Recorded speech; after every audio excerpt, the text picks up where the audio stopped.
Drama के third part में हम देखते हैं कि ली कान जोसियोन को देख के बहुत ज़्यादा शॉक हो गया था और उससे याद आ गया था कि इसी ने इसकी बेइज्जती की थी। लेकिन जैसे ही उसको ये सारी बातें याद आती है उसका पेट फिर से खराब हो जाता है और हम देखते हैं कि वो फिर से स्ट्रगल करने लगता है। ली कांग बाहर निकल जाता है टॉयलेट ढूंढते ढूंढते, जहाँ पे हम जोसियोन को देखते हैं वो बहुत ज़्यादा शॉक थी उसे ऐसे देखकर। यहाँ उसे समझ नहीं आ रहा था कि ली कांग कहाँ चला गया। हम ली कांग को देखते हैं जहाँ वो रेस्टोरेंट में टॉयलेट में जाता है, लेकिन वहाँ की गंदगी देखकर वो वहाँ पे टॉयलेट कर नहीं पाता और वो बाहर की तरफ भागता है। ली कांग को सफाई बहुत ज़्यादा पसंद है, इसलिए वो उस गंदे टॉयलेट में जा नहीं पाता और हम देखते हैं कि वो बाहर निकलता है जहाँ पे वो इधर उधर ढूंढता है कि कहाँ उसे टॉयलेट मिल जाए। हम उसे बहुत सारी दुकानों में जाते हुए देखते हैं, लेकिन क्योंकि दुकान सारे बंद थे, रात का टाइम था, इसीलिए उसे नहीं मिलता टॉयलेट कहीं भी। और सारी चीज़ें करते करते उसके पैंट में ही निकल जाती है। उसका फ्रेंड भी उससे आ जाता है पूछने के लिए कि तुम यहाँ क्या कर रहे हो, चलो अंदर नहीं गए क्या? जहाँ वो इस गंदे सिचुएशन में कुछ नहीं बोल पाता और अपने फ्रेंड को देखता ही रह जाता है। यहाँ हम देखते हैं कि उसका फ्रेंड उसे कंसोल कर रहा था और कह रहा था कि ठीक है कोई बात नहीं, ऐसा होते रहता है, तुम्हारा पेट खराब है तो क्या हुआ। जहाँ पे वो बहुत ज्यादा शांत बैठा हुआ था और बहुत ज्यादा दुखी लग रहा था, इतना ज्यादा दुखी था कि उसके आंख से आंसू भी गिरने लगते। ये कुछ ज्यादा फनी सीन था। यहाँ हम देखते हैं जूसियन और उसके सारे क्लासमेट्स को जो एक दूसरे को बाय बोल रहे थे। यहाँ पे ये लोग बहुत ज्यादा टल्ली हो गए थे। यहाँ हम देखते हैं कि जूसियन अपने फ्रेंड के लिए टल्ली होने का नाटक करती है, जहाँ पे उन लोगों को उन लोगों के साथ नहीं जाना था, वो लोग कहीं और भी जा रहे थे ड्रिंक करने के लिए। नाटक खत्म करने के बाद जूसियन कहती है कि चलो तुम मेरे घर चलो, जहाँ पे उसकी फ्रेंड कहती है कि नहीं मैं तुम्हारे घर नहीं जा सकती क्योंकि वहाँ पे तुम्हारे भाई होंगे। इसके आंसर में जूसियन कहती है कि मेरा छोटा भाई तो अभी बहुत ज्यादा छोटा है और बड़ा भाई तो सिर्फ अमीर लड़कियों को ही फंसाता है और मिडिल वाला तो वैसे भी गे है। सुनकर उसकी फ्रेंड कहती है कि कुछ भी हो लेकिन मैं ऐसे नहीं जाना चाहती, तुम चलो मेरे घर, जहाँ पे वो लोग उसके घर चले जाते हैं।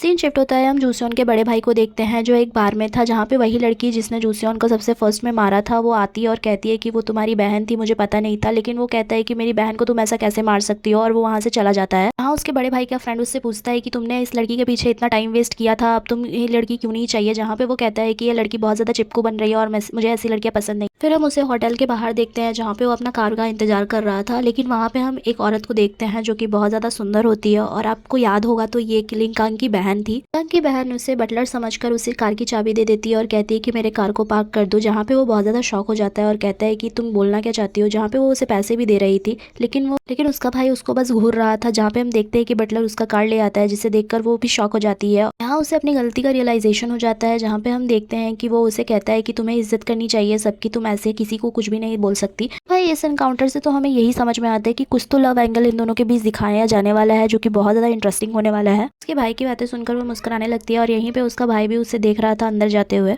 यहाँ हम जूसयोन और उसकी फ्रेंड को देखते हैं जहाँ पे वो लोग मिलके फिर से ड्रिंक कर रहे थे और बातें कर रहे थे। जहाँ पे उसकी फ्रेंड उससे पूछती कि ये सच में तुम्हें ली कांग ने प्रपोज किया था। जहाँ वो कहती कि हाँ किया तो था। जूसियन की बातें सुनकर उसकी फ्रेंड कहती है कि कितना अजीब सा इंसान था, किसी को भी कुछ बताया नहीं और कितनी जल्दी वहां से भाग गया। जहाँ पे जूसियन कहती है कि तुम ये सब क्यों बोल रही हो, तुम तो हर टाइम उसके साथ चिपकी हुई थी। आंसर में वो कहती है कि वो बहुत ज्यादा हैंडसम है, इसके अलावा उसके पास कुछ भी नहीं है और इसीलिए मैं उससे थोड़ी बहुत बातें कर रही थी। जिसके आंसर में जूसियन कहती है कि उसके सर पे लिखा हुआ था कि वो बेवकूफ है। जूसियन की फ्रेंड कहती है कि पॉटी तो पॉटी हमेशा रहेगा ना। जहाँ पे जूसियन उससे पूछती है कि उसे पॉटी क्यों बुलाते थे। उसकी फ्रेंड कहती है कि तुम्हें फील्ड ट्रिप याद नहीं है। जहाँ पे वो कहती है कि मैं फील्ड ट्रिप में गई कहाँ थी। उसकी फ्रेंड कहती है कि हाँ तुम तो नहीं गई थी। जहाँ पे वो कहती है कि तुम्हें पता है फील्ड ट्रिप में उसने अपने पैंट में पॉटी कर दी थी। ये सुन के वो भी बहुत ज्यादा शॉक हो जाते हैं। शिफ्ट होता है, हम ली कांग को देखते हैं जो अपने बिस्तर पे लेटा हुआ होता है, लेकिन उससे अपनी बिस्तर पे भी बहुत ज्यादा एम्बैरेसमेंट फील हो रही होती है और वो रात को अपने साइकियाट्रिस्ट के पास चला जाता है। उसके साइकियाट्रिस्ट भी उसे देखकर बहुत ज्यादा शॉक हो जाते हैं इतनी देर रात को। जहाँ पे वो कहता है कि प्लीज दरवाजा खोलिए और उसे बहुत सारे पैसे देता है। फिर से वो दरवाजा खोलता है और वो अंदर आ जाता है और जहाँ पे वो अपनी पिक्चर दिखाता है, जहाँ पे उसने जूसियन की पूरी पिक्चर बनाई थी। उसका साइकियाट्रिस्ट ये देखकर बोलता है कि ये कौन है। जहाँ पे वो कहता है कि यही सारे फसाद की जड़ है और इसने ही मेरी जिंदगी बर्बाद की है। हम फिर से पास्ट का सीन देखते हैं जहाँ पे हम ली कांग को देखते हैं जो कि छोटा बच्चा हुआ करता था, और हम जूसियन को भी देखते हैं जो कि एक छोटी सी प्यारी सी बच्ची हुआ करती थी। जहाँ उसने उसे रिजेक्ट किया था, उसने उसे मोटा भद्दा और अगली बोल के रिजेक्ट किया था, जो उसके दिल पे इतनी ज्यादा लग गई थी कि उसने खाना पीना सब छोड़ दिया था। लगभग 4 दिनों तक उसने ना कुछ खाया ना कुछ पिया। लेकिन हम देखते हैं कि एक रात को उसे जूसियन का कॉल आया था, जहाँ पे उसने पूछा था उससे कि तुम कहाँ रहते हो, मैं तुमसे मिलना चाहती हूँ। लेकिन ये बोलने के बाद भी वो उससे मिलने नहीं आती और उसे लगता है कि वो उसका मजाक उड़ा रही है। वो उसका बहुत इंतजार करता है, लेकिन जब उससे बर्दाश्त नहीं होता तो वो उतना सारा खाना एक ही रात में खा लेता है। उसे याद भी नहीं रहता कि उसकी कल फील्ड ट्रिप है और उतना ज़्यादा खाना खाने के बाद उसका पेट खराब हो जाता है। वो बहुत रोकने की कोशिश करता है बट उससे रुकता नहीं है और उसके पैंट में ही ये सारी चीज़ें हो जाती है, जिसके बाद सारे बच्चे उसको पॉटी पॉटी चढ़ाने लगते हैं और बहुत गंदी स्मेल आने की वजह से सारे बच्चे उसके पास से भागने लगते हैं और ये सारी चीज़ें याद करके उसे बहुत ज़्यादा दुख होने लगता है। ये अपने पास की स्टोरी अपनी साइकियाट्रिस्ट को सुना रहा था, जहाँ पे उसका साइकियाट्रिस्ट बोलता है तो यही लड़की है कि जिसकी वजह से आपके साथ ऐसा हो रहा है। जहाँ पे वो बहुत ज़्यादा एग्रेसिव हो जाता है और कहते हैं कि हाँ यही लड़की है जिसकी वजह से मेरे साथ ऐसा हो रहा है, अगर ये मुझे नहीं मिलती तो मेरे साथ ऐसा नहीं होता। उसका साइकियाट्रिस्ट उसे बैठने के लिए कहते हैं और जहाँ वह कहते हैं कि आपको इरिटेबल बाउल सिंड्रोम है और इसके बाद से आपको दूसरी लड़कियों के साथ फीलिंग्स भी नहीं हो पाई है। इसके आंसर में ली कांग कहता है कि ऐसा कुछ नहीं है, वैसे भी मैं बहुत ज़्यादा परफेक्ट लड़की की तलाश में हूँ। लेकिन उसका साइकियाट्रिस्ट कहता है कि ऐसा कुछ नहीं है, आपको 15 साल से ही ऐसा लगता है कि वो लड़की आपके लिए परफेक्ट है, तो अगर आप उससे सुलह कर लो तो हो सकता है कि आपकी ये बीमारी खत्म हो सकती है। ये सुनकर ली कांग बहुत ही ज़्यादा शॉक में आ जाता है। सीन शिफ्ट होता है और हम जूसियन और उसकी फ्रेंड को देखते हैं जो लोग बातें कर रहे थे, जहाँ पे उसकी फ्रेंड कहती है कि अगर हमारी 40 तक शादी नहीं हुई तो हम लोग एक साथ ही रहेंगे। यहाँ पे वो उसे एक जली से बनी हुई रिंग देती है जिसे देखकर जूसियन बहुत ही ज़्यादा खुश होती है। सीन शिफ्ट होता है और हम जूसियन को देखते हैं जो अपने घर जा रही होती है। वो अपने बड़े भाई को देखती है जो कि कार से नशे की हालत में निकल रहा था, जहाँ पे वो उसे स्कोल्ड करती है और कहती है कि तुम नशे की हालत में गाड़ी क्यों चला रहे थे। उसकी बातें सुनकर उसका बड़ा भाई कहता है कि मैं नशे की हालत में गाड़ी नहीं चला रहा था, मैंने तो एक ड्राइवर ही बुलाया था, बस मेरी आंख लग गई थी गाड़ी में और तुम इतना ओवर रिएक्ट क्यों कर रही हो, मैंने भी उन्हें खोया है। यहाँ पे बेसिकली वो लोग अपने पेरेंट्स की बातें कर रहे हैं। जिसके बाद वो दोनों घर जाते हैं जहाँ पे उनका छोटा भाई गेम खेल रहा था, जहाँ पे वो कहता है कि मुझे रात में बहुत ज़्यादा डर लगता है और मुझे आप लोग अकेले क्यों छोड़ के चले जाते हो। अपने छोटी भाई की बातें सुनकर जूसियन कहती है कि तुम एक भूत से कम हो गया और इतनी सारी घर में लाइटें क्यों जला कर रखी है। यहाँ पे उसका छोटा भाई कहता है कि तुम्हें सिर्फ लाइटों की पड़ी है, मेरी कोई पड़ी नहीं। उसका छोटा भाई उसे कहता है कि मैंने तुम्हें कॉल किया था लेकिन तुमने मेरा कॉल नहीं उठाया, तुम मेरा कॉल नहीं उठाती तो मुझे बहुत ज़्यादा गुस्सा आता है। जहाँ पे जूसियन उसका कॉल नहीं उठाने के लिए उससे माफ़ी मांगती है और कहती है कि तुम्हें कुछ जूही का पता चला। इसका आंसर वो नामे देता है और फिर उसे बताने लगता है उसी केक वाले के बारे में जिसका केक जूसियन को बहुत ज़्यादा पसंद आया था। तो जूसियन को उसके बारे में ये बताता है कि वो उसके ब्रदर के बार में आता है, जो कि एक ज़्यादा चांसेस है कि वो गे बार में आता है, तो हो सकता है वो गे हो। जिसके बारे में सुनकर जूसियन बहुत ही ज़्यादा शॉक होने लगती है और उसे कहती है कि तुम ये सारी बातें किसी को मत बताना। शिफ्ट होता है, हम उसी लड़के को देखते हैं जो कि सेकेंड एपिसोड में बार के बाहर खड़ा था और वो बार के बाहर नहीं आज अंदर आ जाता है। वो अपने अगल बगल देखता है जहाँ पे उसे बहुत सारे लड़के दिखाई देते हैं जो कि बहुत ज़्यादा हैंडसम होते हैं। सामने में उसे जूसियन का मिडल वाला भाई दिखाई देता है जो कि एक गे होता है। उसके सामने जाकर बैठ जाता है जहाँ पे वो कहता है कि प्लीज़ मुझे एक बियर दे दीजिए। जहाँ पे उसका बड़ा भाई उस पर शक करने लगता है और पूछता है कि तुम यहाँ पे क्यों आए हो। वो उससे कहता है कि तुम यहाँ पर क्यों आए हो, तुम कहीं किसी टीवी चैनल से तो नहीं। जहाँ पे वो कहता है कि ऐसा कुछ नहीं है। इसके आंसर में वो कहता है कि तुम अपने अगल बगल देखो, तुम्हें पता है ना कि ये एक गे बार है। वो इसे एक ड्रिंक देता है और कहता है कि तुम्हें एक बड़े भाई की हैसियत से कह रहा हूँ, ये पियो और यहाँ से चले जाओ। जिसके थोड़ी सी देर बाद हम देखते हैं कि वो वहाँ पे कुछ पैसे रख के चला जाता है। उसने अपने ड्रिंक्स भी खत्म नहीं किए थे और वहाँ से चला गया था। हम ली कांग को देखते हैं जिसकी हालत बहुत ज़्यादा ख़राब थी, जो सिर्फ अपने साइकियाट्रिस्ट की बातों को सोच रहा था। यहाँ पे उसके साइकियाट्रिस्ट उसे कह रहे होते हैं कि तुम्हें उस लड़की से सुलह करनी पड़ेगी। ये सोच कर ही ली कांग बहुत ज़्यादा परेशान हो रहा होता है। उसे हर जगह साइकियाट्रिस्ट की बातें ही याद आ रही होती है, नहाते समय, पानी पीते समय और हर जगह। वो इन सब चीज़ों से इतना ज़्यादा परेशान हो जाता है कि वो डिसाइड कर लेता है कि अब वो जूसियन से दोस्ती करके रहेगा।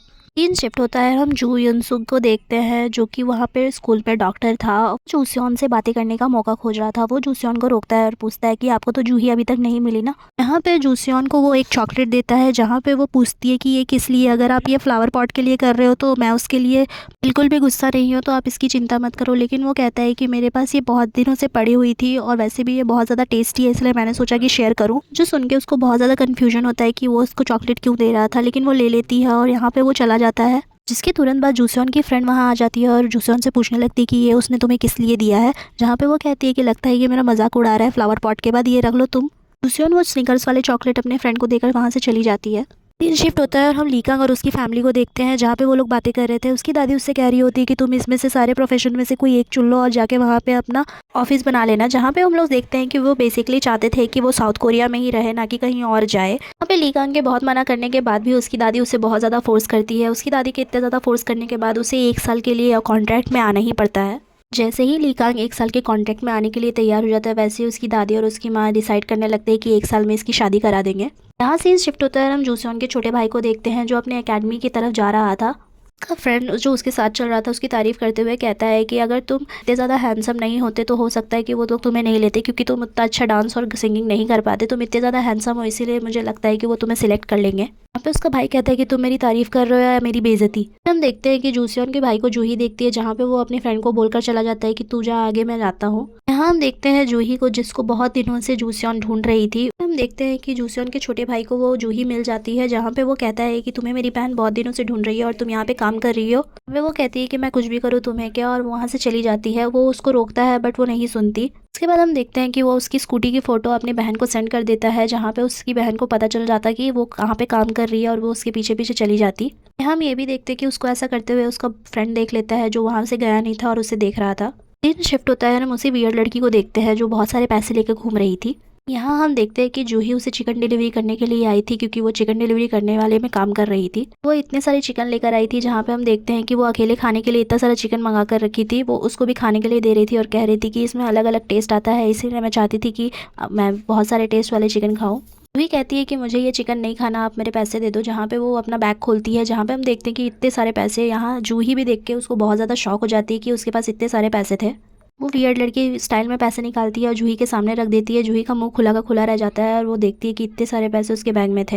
इतने में ही उसे पीछे से आवाज़ आती है और हम जूसियन को उसके पीछे पीछे आते हुए देखते हैं, जहाँ पे वो उस पर बहुत ज़्यादा गुस्सा कर रही होती है और कह रही होती है कि तुम अब टीचर से ज़बान लड़ाओगी, मेरी कॉल क्यों नहीं उठा रही हो। जूही जूसियन से बहुत ज़्यादा बचने की कोशिश करती है, लेकिन जूसियन उसे पकड़ ही लेती है, क्योंकि वो टीचर थी उसकी। जूही को जैसे ही जूसियन पकड़ती है वो उसे बहुत ज़्यादा पीटने लगती है, लेकिन हम देखते हैं कि जूसियन को ही पीछे से कोई मारता है। जैसे उसको सर पे कुछ लगता है, वैसे ही वो नीचे गिर जाती है और बेहोश हो जाती है। जहाँ पे हम देखते हैं कि वही वियर्ड लड़की उसे मारती है। उसे मारने के बाद कहती है कि मुझे लगा कि कोई एक चिकन डिलीवरी वाली लड़की को मार रहा था, लेकिन वो कहती है कि नहीं, ये मेरी टीचर थी। सीन शिफ्ट होता है और हम देखते हैं कि वो लोग उसे एक टेबल पे लिटा देते हैं, जहाँ पे वो वियर्ड लड़की कहती है कि लगता है कि ये मर गई, जहाँ पे जूही कहती है कि नहीं, ये मरी नहीं है, ये बस बेहोश है। उनकी इन सारे बातों के बीच ही हम देखते हैं कि जूसियन को होश आ जाता है और वो अपनी आंखें खोल लेती है। भाई इस पार्ट के लिए बस इतना ही। अगर आपको अगला पार्ट देखना है तो हमारे चैनल को सब्सक्राइब करें और बेल आइकन को हिट करें, लाइक और शेयर सबको जरूर करें। ऐसे ही